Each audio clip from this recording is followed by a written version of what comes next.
After yesterday's failure, adults and pups alike are desperate for a meal. They seek out their usual prey once more, but the impala have moved on. They have to be on the lookout for more readily available prey and change their strategy when necessary.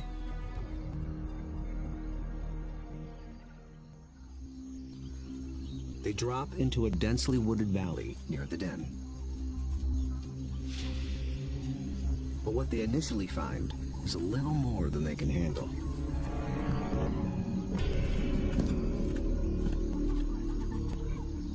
Black rhino are notoriously bad-tempered, and it's covered in virtual body armor, skin 2 centimeters thick. They seem reluctant to leave it alone.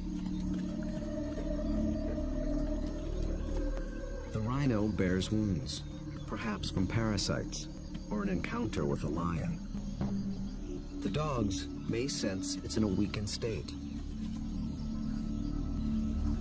Its nervous reaction triggers the dog's prey response. They're predisposed to give chase to anything that flees. But they'll get nowhere with this opponent.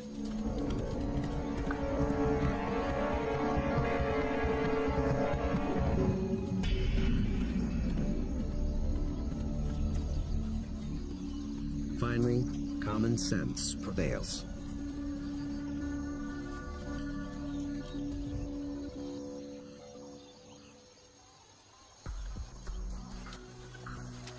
Light phase leads them deeper into the thick woods. They're after different prey in different terrain. This calls for a new strategy.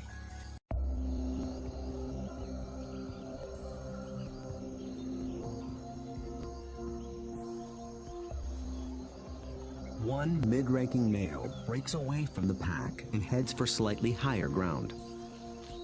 For the first phase of this hunt, he is the scout.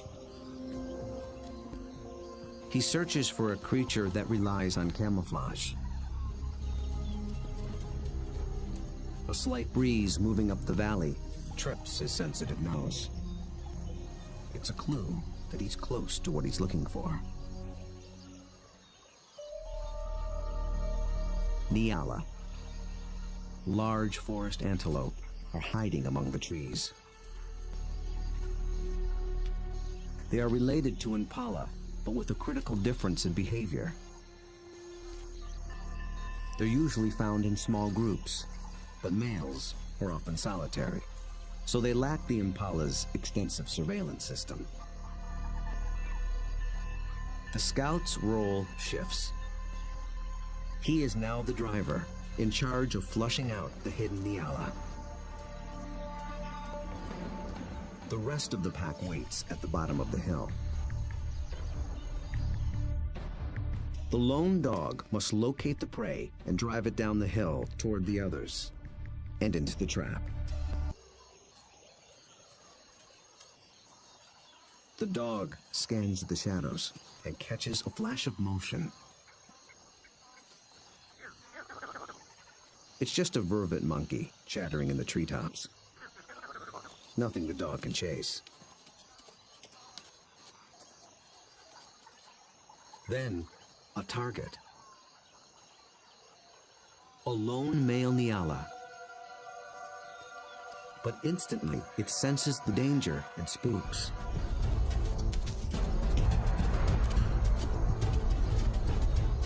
The dog is caught in the wrong position, and the Nyala flees deeper into the forest. Instead of running downhill toward the waiting pack, it's running across the hillside, away from the pack and toward freedom. For a moment, it looks as if it might escape, but the dogs aren't so easily fooled. As if driven by intuition, they swing to the left as a single unit.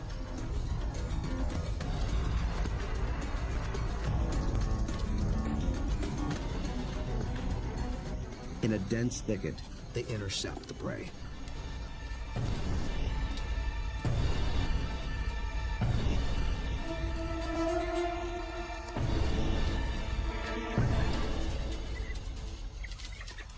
success.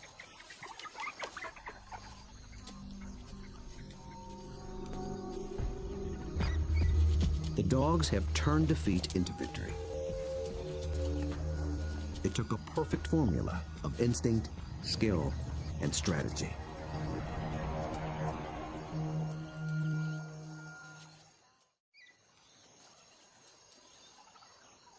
In near silence, the dogs lay into their meal, one that almost got away. How was the Nyala nearly able to escape? And how did the dogs manage to regain the upper hand?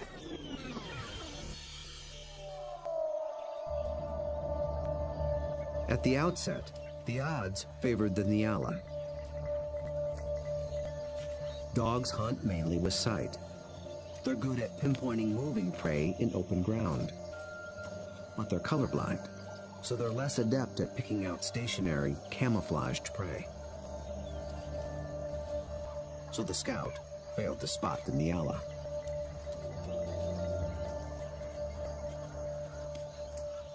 But somehow, the Nyala got wind of the dog. There was no herd to warn it. So how did it know?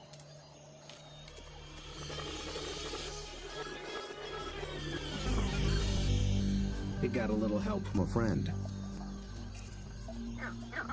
Vervet monkeys live in social groups too. When it chattered from the treetop, it was warning its fellow monkeys of the predator.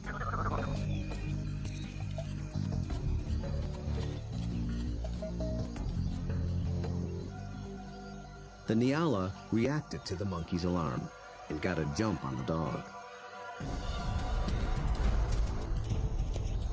A lucky break, but the dogs below have a secret weapon. Sight is their primary sense, but they're also armed with a great pair of ears. They're shaped like huge funnels for capturing distant sounds at frequencies twice as high as a human can hear. 19 different muscles fire independently to swivel the ears like twin radar dishes and pinpoint the prey's movement. They can hear the Nyala changing course,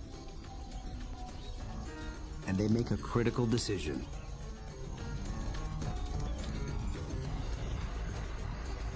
Two of the dogs shift to the left, homing in on the sound. The others tune into the body language of their packmates and follow. They maintain their battle line, but they swing it to the left as a unit, like a net, to catch the charging prey.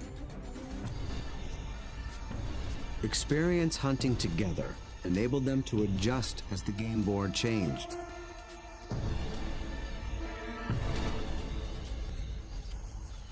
And they reaped the reward.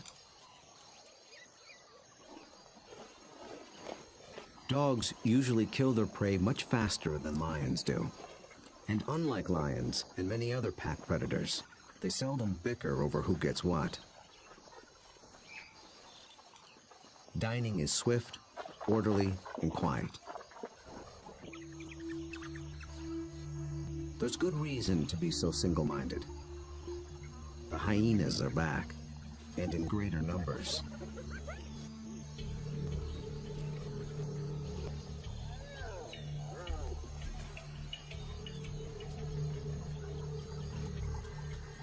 They've been following the dogs, hoping to steal the meal.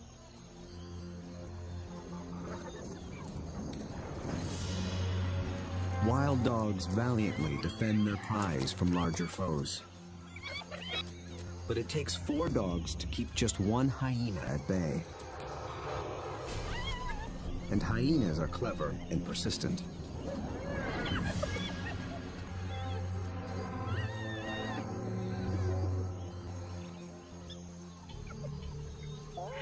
Luckily for the dogs, they've already consumed most of the carcass. It's not worth risking an all-out fight. So they surrender the scraps and head back toward the den. But the short battle has taken a toll. One of the dogs was injured in the brawl. For a lone predator, this could be a death sentence. But the pack will feed and care for her until she heals. Their bond is that strong.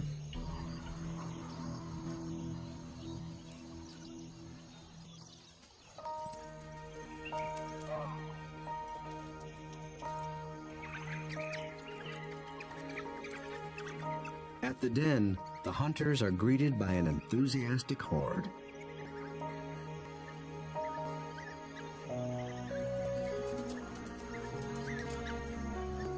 The pups make distinct chirping sounds and lick the mouths of the adults. This triggers an instinctive reaction. The adults regurgitate partially digested meat, the equivalent of puppy chow.